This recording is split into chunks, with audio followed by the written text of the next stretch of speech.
Saksikan seperti kami. Tapi sebelum presentasi, izinkan dulu saya pantun biar teman-temannya semangat. Nggak ngantuk, biasa lah kalau jam segini ngantuk. Oke ya. Sebelumnya perkenalkan dulu, nama saya Aprianto, nama Jawa, orangnya keturunan Cina. Saya sebagai remaja masjid di Masjid At-Taqwa Desa Bakau, Kecamatan Jawai, Kabupaten Sabas. Atas pantun ini. Asam lambung di atas tiang, buah alpukat enak dimakan. Assalamualaikum dan selamat siang. Tetap semangat untuk semua rekan rekan.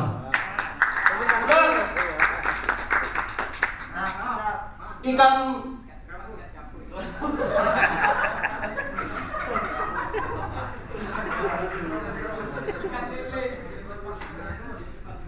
ikan sepat mahal harganya. Ikan tapak dicari-cari. Wahai Bapak pengajaran teman-teman semua, izinkanlah saya untuk menyampaikan hasil diskusi. Boleh Pak? Boleh teman-teman semua? Semangat? Ada lagi? Satu lagi. Itu terakhir aja tuh. Bagai agar di atas kaca. Kalau dirinya, aduh, sakit kaki. Wahai teman-teman semua yang berbahagia, kalau saya salah, jangan simpan di dalam hati. Oke, baik. Saya akan menyampaikan hasil diskusi kami dalam bentuk presentasi. Yang pertama, yang ketiga pertanyaan adalah kelompok 3, bagaimana peran dai dalam penanaman kesadaran, cara pandang dan motivasi umat. Yang pertama, memberikan contoh yang baik terhadap seperti ya Pak ya, sekalian. Oke. Jangan difoto ya, takut nanti ditembak polisi itu. Soalnya masih corona. Yang satu, memberikan contoh yang baik terhadap masyarakat tentang fungsi atau manfaat tanah gambut. Fungsi dan manfaat tanah gambut. Jadi kalau sudah kita bagi tahu masyarakat fungsinya macam mana dan manfaatnya, kan kita sini sudah dilatih. Oh, kalau tanah gambut ini fungsinya ini untuk menahan macam mangrove lah ya. Mangrove itu kalau di tepi pantai, pengetahuan saya saja ya, itu fungsinya untuk menahan abrasi dan erosi pantai, air laut dan angin. Lalu yang kedua, memberikan sosialisasi berupa ajakan untuk menanam kembali mangrove dan menanam kembali tanah gambut, menanami kembali tanah gambut dengan cara ramah lingkungan sebagai amal ibadah. Dalam surah Al-Imran ayat 190 dikatakan, Rabbana ma khalaqta hadza batilan subhanaka faqina adzabannar. Sungguhnya di dunia ini tidak ada yang sia-sia. Debu saja pun ada manfaatnya, apalagi tanah gambut, apalagi mangrove. Kalau debu, ini masalah debu ya. Debu itu yang cacat saja bisa digunakan untuk kita tayamum, apalagi mangrove, apalagi gambut. Yang ketiga, inilah kita sebagai insan yang diciptakan sebagai khalifah di muka bumi. Khalifah itu pemimpin di muka bumi. Wa isyafa'u Ibrahimul wa izla qala rabbuka lil malaikati inni ja'ilun fil ardi khalifah. Manusia diciptakan sebagai pemimpin oleh Allah. Ketika Nabi Adam diturunkan dari surga, tugas pertamanya itu adalah sebagai pemimpin. Enak di surga, tapi itulah takdir kita sebagai umat Nabi Muhammad. Kita seharusnya, ini pendapat kami semua ya tadi ya, cara terbaik itu menyampaikan dalil disertai dengan contoh. Kalau hanya dalil teori saja, praktiknya di lapangan kita sebagai dai masih bawa sampah sembarangan, itu sama saja sia-sia belajar. Saya ulangi kembali. Ingat masa saya masih dulu jadi OSIS. Maaf ya Pak ya, sedikit cerita sedikit. Saya dulu OSIS di SMA Negeri 1 Jawai periode 2016. Saya wakil ketuanya. Ketika kita menyampaikan suatu teori, yang paling utama dijadikan contoh hari itu bagaimana tindakan kita. Kita menyampaikan, adik-adik, buang sampah ke tempatnya. Kita gambar di poster. Ini dalilnya. Surah Al-Baqarah ayat 30. Kan? Betul kan? Ayat 30. Wa isqala rabbuka lil malaikati inni ja'ilun fil ardi khalifah. Manusia dijadikan pemimpin di atas dunia, khalifah atas dunia. Kita menjadi pemimpin. Lalu bagaimana dengan sikap kita? Kalau kita hanya menjadi pemimpin untuk orang lain tapi tidak menjadi pemimpin bagi kita sendiri, salah. Salah betul. Seharusnya setelah dari sini, menurut diskusi kami, seharusnya dari selesai pelatihan ini, kita mampu memberikan contoh yang terbaik bagi teman-teman kita semua. Bukan hanya teman kita semua lah, untuk semua lah, untuk semua bangsa dan negara kita. Saya ulangi kembali.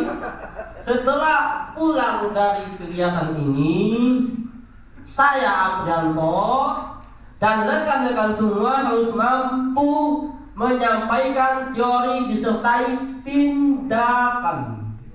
Semangat! Semangat! Semangat! Kalau hanya teori saja kita dapat, insya Allah itu tidak akan ada hasilnya. Nanti kayak tahu suka dulu bisa ya nih. Oke Pak. Terima kasih atas perhatiannya. Assalamualaikum warahmatullahi wabarakatuh. Semangat. Ya, kita kasih kelompok 3 ya. Ada kelompok yang lain yang mau tampil duluan? Kelompok berapa Pak?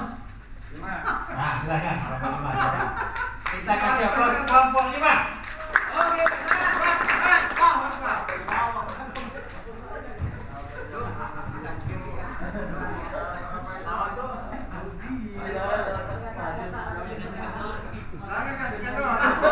Terlebih dahulu minta maaf dulu Pak. Ini sama-sama sompas. Ya.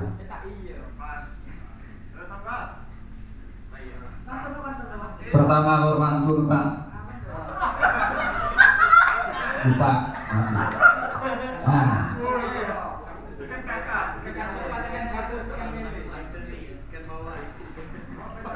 Anak Dara pergi ke pasar. Sudah di pasar memberi cendana. Saya berbicara rasa gemetar setelah mendengar perwakilan yang pertama tadi. Kalau Bapak mau pergi ke kolam Pak, sarang burung kolam, kita harus membawa tilam. Karena kita sejati orang Islam, marilah kita ucapkan salam. Assalamualaikum warahmatullahi wabarakatuh. Yang saya hormati yaitu Bapak Ustadz Citayato dan juga Bapak pimpinan kita. Jadi di sini kita bersama-sama untuk menerangkan apa hasil dari kesepakatan kita. Bersama, marilah kita bersama puji syukur kepada Allah Subhanahu wa taala di mana kita masih hari ini banyak bernikmat terutama panjang, sehat dan sebagainya. Karena wa in ta'udu nikmatallahi la tuhsuha. Selawat salam kita turunkan kepada Muhammad sallallahu alaihi wasallam. Karena beliau telah membawa kita minaz zulumati ilan nur. Ini menyampaikan kelompok 5. Bagaimana mengefektifkan dan mengefisienkan pelaksanaan dakwah bilisan dan bilhal. Yang pertama, kita sesuai dengan kesepakatan tatap muka antara dai dan penemu. Yang kedua, penyampaian materi sesuai dengan tema yang dituliskan. Yang ketiga, memberi contoh yang baik, tidak merusak lingkungan, tidak membuang sampah sembarangan. Jadi di sini contoh yang baik kita bersama-sama yaitu membacakan ayat Al-Quran. Bismillahirrahmanirrahim. Laqad kana lakum fi rasulillahi uswatun hasanah liman kana yarjullaha wal yawmal akhir. Jadi di sini Allah telah menerangkan sungguh ada dalam diri Rasulullah SAW contoh yang baik, perilaku yang baik, itu yang membuat kita harapan di dunia dan di akhirat nanti. Sebab terjadinya kerusakan di bumi di suatu negara sampai tingkat masyarakat bawah maupun itu oleh karena moral dan perilaku serta akhlak manusia. Kehancurannya itu tentu akhlak. Yang paling dulu kata Allah, akhlak Rasulullah SAW harus kita teladani. Apa daripada makna ayat tadi? Kita sudah memperbaiki akhlak kita.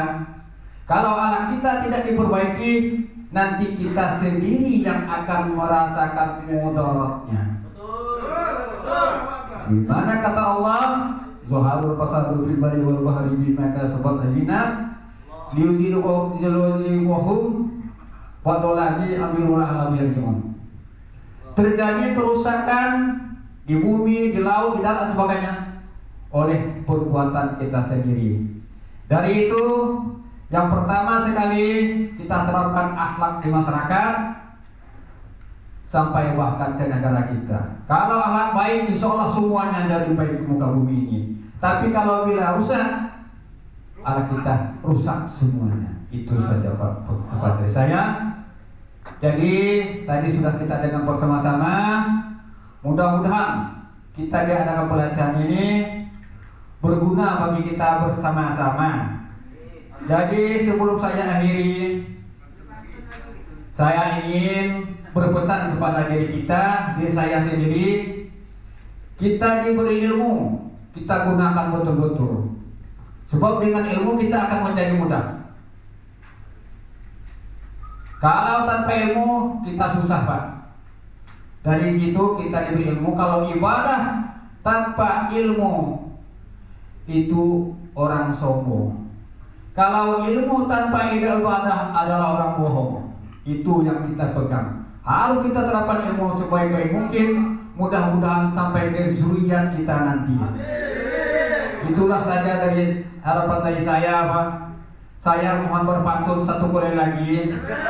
Kalau ada jarum yang patah, jangan disimpan di dekat pokok kopi Pak. Kalau ada kata yang salah, jangan diceritakan ke kita di toko kopi. Berpolitik memanglah payah Pak. Dengan hukum jarang yang patuh. Wabillahi taufiq wal hidayah. Assalamualaikum warahmatullahi wabarakatuh. Kita kasih aplaus untuk kelompok ini.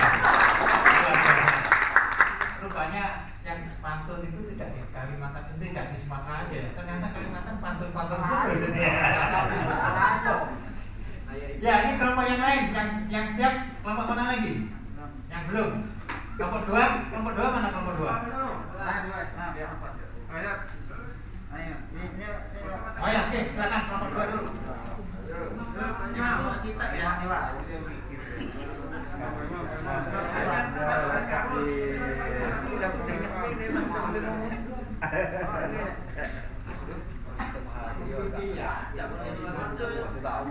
Tarikan ke bahasa Indonesia ini.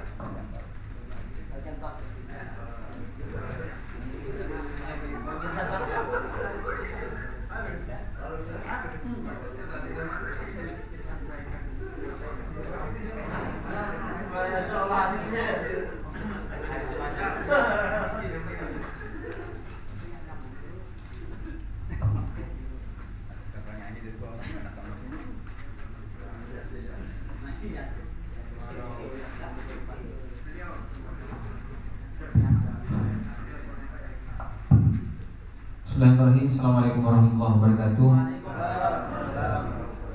Yang saya hormati Bapak narasumber, Bapak Tri Raharjo, Hidayat Tri Raharjo, dan saya hormati Bapak Abdul Halik. Yang saya hormati juga rekan-rekan teman dai pada siang hari ini. Mohon maaf ya, saya agak terlambat tadi Pak. Mohon maaf Pak. Ya nggak apa-apa. Jadi pada kesempatan hari ini saya akan mempresentasikan hasil yang telah kami rembukan tadi terkait tentang soal nomor 2 ya. Judulnya apa saja yang menjadi sumber-sumber ajaran Islam dalam pengelolaan gambut dan atau mangrove. Tentunya para rekan-rekan lebih tahu jawabannya. Tidak ada lain sumber hukum Islam yang kita gunakan untuk pengeluaran gambut tiada lain adalah Al-Quran dan Hadis. Itu adalah sumber utamanya, dan lain-lainnya itu adalah makalah atau ucapan-ucapan dari para ulama dan para ilmuwan muslimnya. Di antaranya yang tertulis di sini adalah surah Al-Quran, surah Al-Imran ayat 191. Tadi sudah dijelaskan sama Bang Apri ya. Jadi saya nggak akan menjelaskan ulang. Dan ada juga Quran surah Ar-Rum ayat 41 juga sudah dijelaskan sama Bapak Ustadz Sukarman ya. Jadi luar biasa. Jadi beliau ini dua-duanya tahu apa yang telah saya catat hari ini. Saya kasih tepuk tangan dulu untuk kedua Ustadznya. Namun saya tidak akan menjelaskan kedua ayat ini. Masih banyak sekali ayat yang tidak kami catat oleh kelompok kami. Mungkin saya hanya membacakan ayat yang lain yang tidak tertulis. Sebenarnya tertulis ya, tapi tidak nampak ya, transparan tulisannya. Jadi ayat itu adalah surah Al-A'raf ayat 59 yang bunyinya wala tufsidu fil ardi ba'da islahi. Janganlah engkau membuat kerusakan di muka bumi setelah Allah memperbaikinya. Jadi gambut dengan mangrove itu adalah salah satu karunia Allah Subhanahu wa taala yang patut kita lestarikan, yang patut kita jaga.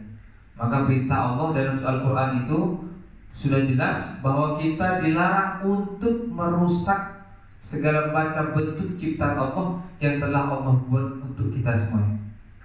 Seperti itu ya. Itu yang pertama.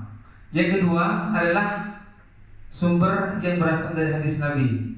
Banyak sekali hadis Nabi yang menjelaskan tentang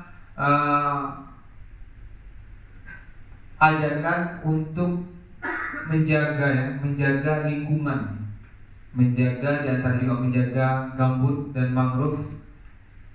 Salah satunya adalah hadis riwayat Muslim dari Ibnu Umar tentang keutamaan menanam sebagai nilai sedekah.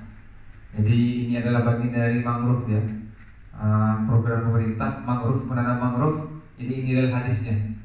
Gambut ada juga Pak, namun tidak kami catat karena Bapak hanya memberikan 1 lembar. Kalau kasih 10 lembar saya isi juga semuanya Pak. Mohon maaf. Kalau salah Muhammad ya.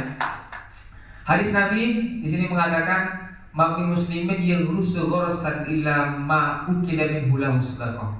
Yang artinya tidak ada pun seorang muslim yang menanam sebuah tanaman kecuali apa yang dimakan dari tanaman itu akan menjadikan nilai sedekah. Terus wa masulikum minhu lahu sadaqah. Dan apapun yang diambil dari tanaman yang kita tanam itu akan menjadi nilai sedekah di hadapan Allah Subhanahu wa taala. Dan walaizruhu ahadan illa kana sadaqah. Dan tidak pula sesuatu apapun yang ditanam oleh seorang itu selain semuanya akan menjadi sedekah. Ila yaumil qiyamah, sampai hari kiamat. Selama pohon itu masih ada di muka bumi, maka pahalanya akan terus mengalir kepada kita yang menanam, yang menjaga kelestarian, mobil khusus kelestarian gambut dan kelestarian mangrove. Allah Allahumma shalli ala Muhammad. Dan yang terakhir, yang ketiga, di sini tidak kami catat karena tidak cukup ya. Yang ketiga itu adalah maqalah ya, dari atau ucapan yang diambil dari para ulama-ulama.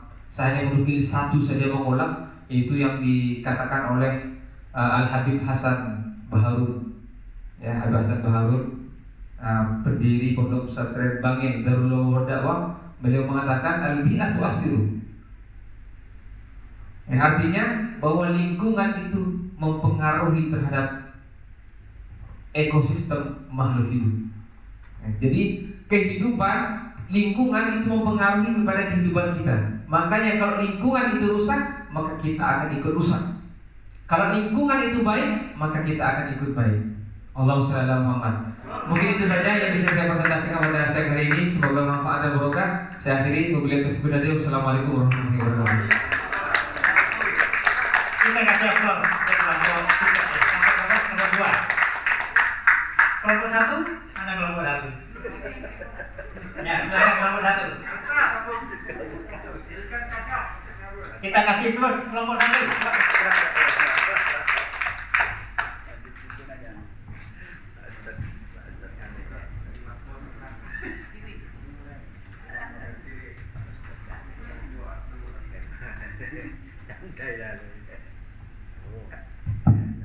Assalamualaikum warahmatullahi wabarakatuh. Dan wasyukurillah amma ba'd. Yang saya hormati para narasumber dan yang saya hormati para teman-teman dai, dan tidak bisa saya sebut satu persatu, namun tidak mengurangi rasa hormat dan rasa hati. Langsung poin saja ya Pak. Di sini kami menjawab bagaimana menggerakkan berbagai lapisan masyarakat dalam upaya pengelolaan gambut. Sini kami mengambil tema gambut. Yang pertama yaitu pendekatan kepada aparat desa, tokoh masyarakat dan ormas. Itu langkah yang pertama. Dan yang kedua yaitu sosialisasi kepada masyarakat tentang pengelolaan gambut. Itu langkah yang kedua. Dan yang ketiga yaitu kerjasama dengan kelompok tani atau individu. Dan yang keempat yaitu memberikan contoh atau perilaku pengelolaan gambut yang ramah lingkungan atau tanpa membakar. Ini yang lebih penting. Kenapa? Karena kalau kita membakar, bapak-bapak, ibu-ibu sekalian, itu dosanya lebih besar daripada minum arak atau alkohol atau yang lain. Kenapa?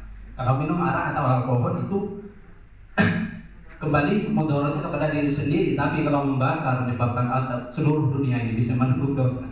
Ya Allah. Ya. Ini ya Pak. Saya di sini sebenarnya kalau dijelaskan kali ini mungkin sangat panjang, tidak cukup waktunya karena saya menghormati beliau para narasumber, karena di situ ada maqalah ulama dijelaskan al-hurmatu khairum minat ta'ah di dalam kitab Taqdimul Muta'allim. Menghormati itu lebih baik daripada ta'at. Karena saya menjelasi tidak perlu panjang lebar ya Pak. Cukup sekian bapak-bapak, ibu-ibu, penyampaian dari diri kami. Untuk bapak-bapak, penyampaian saya tidak perlu panjang-panjang, kesian ibu-ibunya. Kalau lebar-lebar penyampaian saya, kesian bapak-bapaknya ya. Ikan cepat, ikan bagus, lebih cepat lebih bagus. Assalamualaikum warahmatullahi wabarakatuh. Ya. Terima kasih kelompok 1. Yang belum kelompok 5. Silakan kelompok 5. Kelompok 4. Kelompok 4. Gak ada yang maju. Maju dong.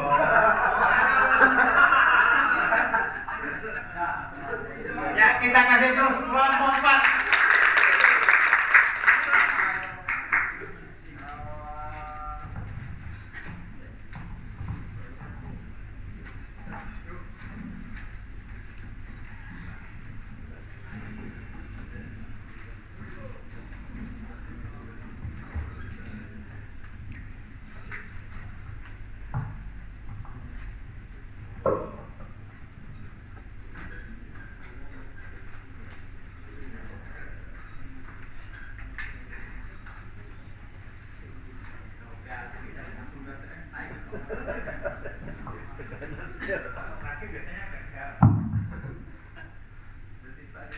Bismillahirrahmanirrahim.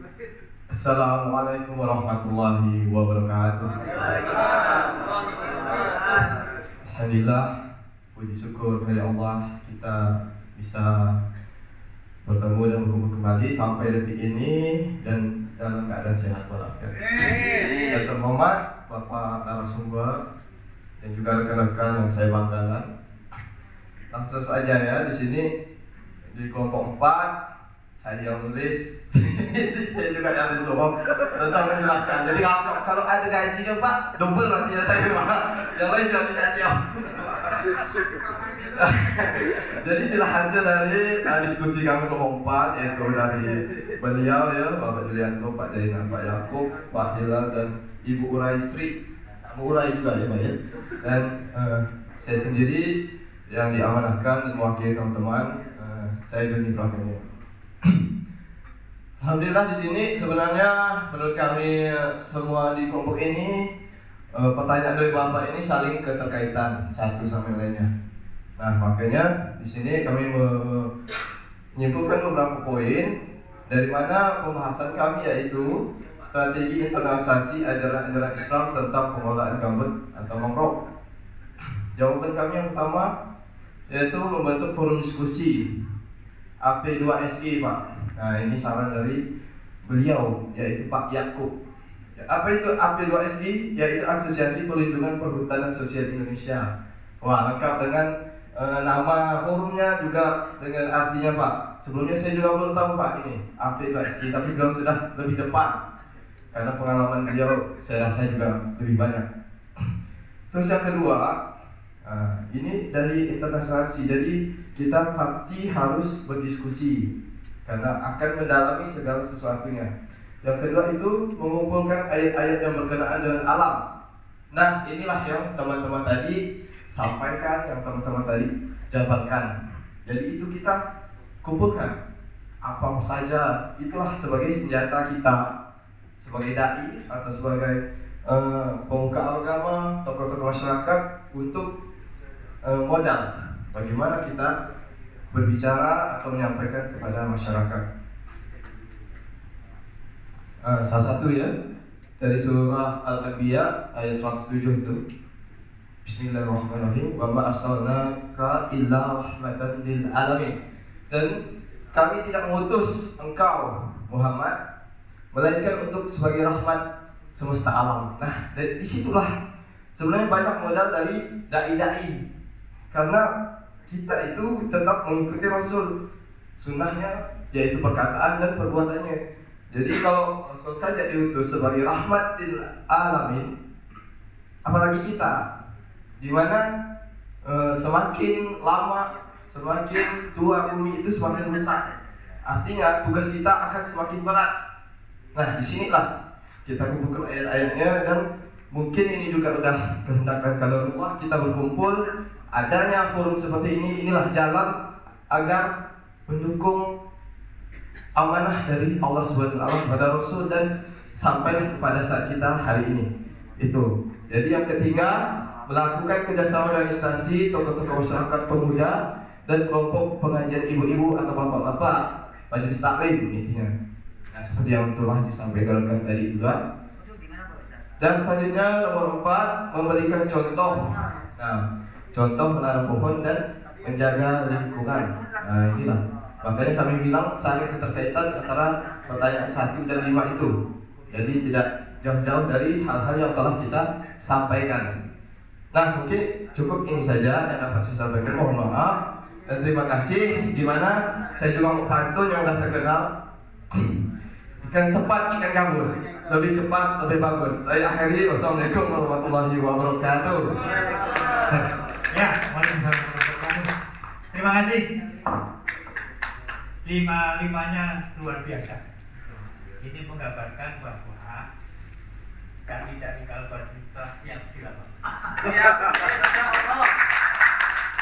Karena pakai pantun, maka presentasi ini akan saya tutup dengan sebuah pantun juga. Kalau jalan ya. Api membara di tubuh tanah, membubung tinggi menembus udara. Aksi dari Kalbar menunggu berkah. Terlindung negeri menggerus angkara. Oke, saya lanjutkan lagi ya. Saya masih punya waktu dan saya masih panjang ini.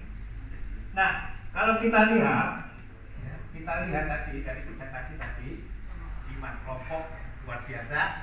Nah, Islam itu merupakan